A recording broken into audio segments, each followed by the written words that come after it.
very less chances to be successful and more chances that we will drawn.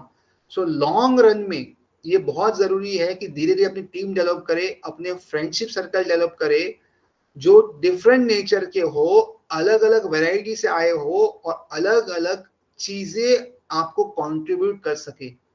ये एक leader का बहुत अच्छा निर्णय होता है। हम बहुत बार फ्रेंडशिप ऐसे लोगों से करते हैं जिनका विचार हमारे साथ सहमत हो, जो हमारी हाँ में हाँ बोले, अगर हमें ये पसंद है उसको भी वो पसंद है तो हम दोनों दोस्त बन जाते हैं। लेकिन ये जो पॉलिसी है लॉन्ग रन में हमेशा नुकसान करती है, बिकॉज अगर प्रोस्पेरिटी हुई उस फील्ड में तो दोनों ग्रो होंगे, लेकिन अगर प्रोस्पेरिटी नहीं हुई तो दोनों डूब जाएंगे। और पूरा अगर आप देखोगे इकोनॉमी साइकिल्स में चलता है, वो कभी भी एक दिशा में नहीं चलता। अगर आप स्टॉक मार्केट देखो साइकिल्स में चलता है, अगर आप सीजन देखो साइकिल्स में चलती है, और उसी तरह हर एक व्यवसाय साइकिल में ही चलता है।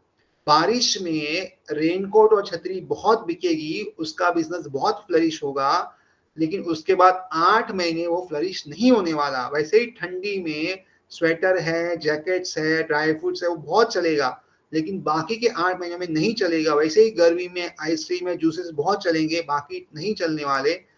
उसी तरह हमारे जीवन में साइकिल्स होते हैं, जब हम ग्रो होंगे, जब स्टैग्नेंट होंगे, और बहुत सारी चीजें पंच होगी। और इसलिए कहावत है कि हमने कितनी दिवाली देखी हो, पूछते ना, अरे मैं तो 50 दिवाली देख चुकी, मतलब मैं 50 साल देख चुका हूं। तो इसीलिए we should know how things grow in cycle. और इसीलिए कोई भी निर्णय लेने से पहले हर एक चीज को हर एक जगह पे चेक करना चाहिए, उसके बाद ही कोई निर्णय लेना चाहिए। So this important concept of going with the cycles and knowing the cycle of each thing should be known, कि हर एक चीज का साइकिल हमें पता हो, और इसी से बहुत सारी चीजें आसान हो जाती हैं। So that is the suggestion of addressing the king as Lord of the earth. Sanjay informed King Dhritarashtra very tactfully that his unwise policy of deceiving the sons of Pandu and endeavoring to dethrone his own sons on the seat of the kingdom was not very laudable. देखो, Sanjay is informing Dhritarashtra कि what you are doing is wrong, और धृतराष्ट्र को बहुत सारी advice मिली थी पहले कि ये गलत है, ये मत करो। So after having a team of people who are different from us, hearing from them is equally important. Just having a team to say what you say yes is not good, and therefore we should help every individual in our team to develop. Everybody should be given a unique opportunity to speak. हर व्यक्ति जो हमारी team में है उससे बोलने का मौका दिया जाना चाहिए, और उसकी जो बोलने के बाद उससे हमें उसका अंदाजा लेना चाहिए कि वो सही बोल रहा है गलत बोल रहा है, वो हमें देखना चाहिए। धृतराष्ट्र के केस में विदुर जी ने बहुत बार एडवाइस दी, भीष्म पितामह ने एडवाइस दी, द्रोणाचार्य ने एडवाइस दी, कृष्ण स्वयं आए एडवाइस देने के लिए, अक्रूर जी आए, और बहुत सारे लोगों ने, ऋषि मुनियों, सब लोग ने एडवाइस दी कि आप जो कर रहे गलत कर रहे हो। लेकिन धृतराष्ट्र ने एक बार भी सुनी नहीं। वो कहने लगे कि मेरा मन नहीं मानता, मेरा दिल मेरे बेटे में अटका हुआ है। So this is not a good policy. जो व्यक्ति इमोशंस में फंस जाता है वो व्यक्ति बड़े डिसीजन नहीं ले पाता। और इसलिए स्टॉक मार्केट में भी अगर आप देखोगे, जब मार्केट नीचे गिरती है तो बहुत सारे लोग इमोशंस में अपने शेयर बेच जाते हैं, जबकि उस शेयर में कोई प्रॉब्लम नहीं है, और लॉस करते रहते हैं। और जब स्टॉक बढ़ते तो इमोशन में परचेस करते, जबकि उस स्टॉक में कुछ वैल्यू नहीं है, कुछ लोगों ने उसको बढ़ाया वो ले लेते। तो emotions play a very important role in our taking decisions, and therefore we should be very tactful to see the facts. Facts को देख के डिसीजन लेना चाहिए, सिर्फ इमोशन के बेस में जाना चाहिए। तो इसलिए यहाँ पे धृतराष्ट्र जो है उन्होंने फैक्ट्स को इग्नोर किया बार बार, और इसलिए अभी उनको ये सहन करना पड़ेगा। The signs already clearly indicated the whole Kuru dynasty would be killed in that great battle. तो ये कह रहे हैं कि साइंस बता रहे हैं कि ये पूरा जो डायनेस्टी वो खत्म हो जाएगा.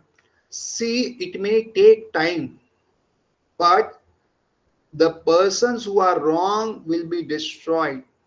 देखो, अगर आप एक्चुअली देखो तो युधिष्ठिर महाराज पहले हार गए, कितनी बार बचपन में हारे, उसके बाद उनको जंगल भेज दिया गया, 14 साल वनवास हुआ और बहुत कुछ हुआ, और ये तो अंत में हो रहा है भारतवार. तो अगर किसी ने देखा हो तो युष्मा जंगल है तो क्या सोचता, देखा अच्छा करेंगे तो बुरा होगा, युधिष्ठिर महाराज इतना अच्छे तो जंगल में भेजना पड़ा. तो अगर हमें कोई चीज शास्त्र पढ़ना है, कोई चीज समझनी है, तो we should see in this entirety, पूरा साइकिल देख के समझना चाहिए. अगर कोई स्टार्टिंग का देखेगा, मिडिल का देखेगा ना, तो वो डिसीजन जो है वो गलत लेगा, उसको लगेगा कि इसका जो है वो अलग कुछ निकालेगा उसको. लेकिन यहाँ पे अगर देखेंगे तो हमें लास्ट तक देखना है. तो शास्त्र जो होता है, scriptures we see through our ears. Scriptures हम कानों से देखते हैं, पढ़ते हैं, और ऊपर से जो सुनते हैं उस समझ से. We will not be able to see कि ये ऐसा लिखा है कैसे. कभी कभी हमें इल्यूजन हो सकता है देखने में, लेकिन अगर स्क्रिप्चर्स में लिखा है तो वैसा आगे जाके हम देखेंगे ही. ये हमें पक्का भरोसा होना चाहिए. और इसलिए यहाँ पे science are clearly indicated the whole Quran. तो साइंस वैसे दिख रहे हैं, और ये साइंस जो है ये बहुत बार दुर्योधन ने देखा था, धृतराष्ट्र ने देखा, लेकिन इग्नोर किया, और इसलिए ये सहन करना पड़ा. और इसलिए अगर हम देखेंगे कोई भी चीज होने से पहले वी गेट साइंस. अगर समझो हम बीमार पड़ने वाले हैं, तो बॉडी हमें पहले सिग्नल देता है कि ये मत खाओ, थोड़ा गला खराब होगा, थोड़ा ये होगा, थोड़ा कुछ ना कुछ पहले होगा, और उसके बाद बीमारी आएगी. तुरंत नहीं आती, लेकिन जब हम उस साइंस को इग्नोर करते हैं तो बाद में अच्छे से पटक जाते हैं. उसी तरह जब हम जीवन में भी कुछ सही या गलत करते हैं तो बहुत सारे सिग्नल्स हमें भगवान देते हैं, दोस्त सब देते हैं, लेकिन हम जो उसको इग्नोर करते तब कुछ प्रॉब्लम होती है. और इसीलिए जैसे मैंने लास्ट टाइम बताया था, वर्ड से ज्यादा नॉन वर्बल कम्युनिकेशन बहुत कुछ कन्वे करता है. More than 55% of the communication happens non verbally. तो उस पर हमें ध्यान देना चाहिए. तो अभी ये इंट्रोसेक्शन में आगे हम जा रहे हैं. क्या होगा?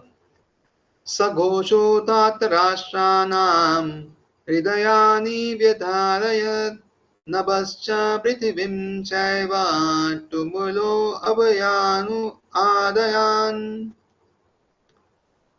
तो that tumultuous sound filling the sky and earth split the hearts of Dhritarashtra's son. तो क्या हुआ अभी, जब यहाँ पे धृतराष्ट्र लोगों ने शंख बजाया था तो पांडवों के अंदर कुछ डर नहीं था, कुछ भी नहीं हुआ.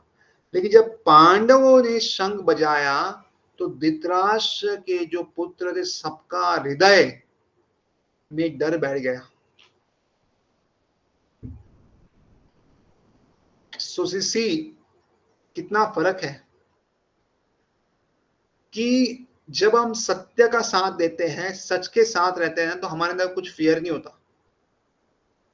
जीत हार तो सेकेंडरी है, फियर नहीं होता जब हम कुछ ऐसा करें. लेकिन जब हम सत्य के साथ ना होना, अंदर से बहुत डर लगता है, बहुत अंदर से उतारे कोई पकड़ लेगा तो ऐसा तो नहीं होगा, वैसा तो, बहुत कुछ सोचते. तो यहाँ पे it's very wonderful to see कि धृतराष्ट्र के जो बच्चे थे उसके साथ ऐसा हो रहा है. When Bhishma and others on the side of Duryodhana blew their respective conchs, there was no heartbreaking on the part of the Pandavas. कुछ फर्क नहीं पड़ा. Such occurrences are not mentioned, but in this particular verse, it is mentioned that the hearts of the sons of Dhritarashtra were shattered by the sounds vibrated by the Pandavas party. This is due to the Pandavas and their confidence in Lord Krishna.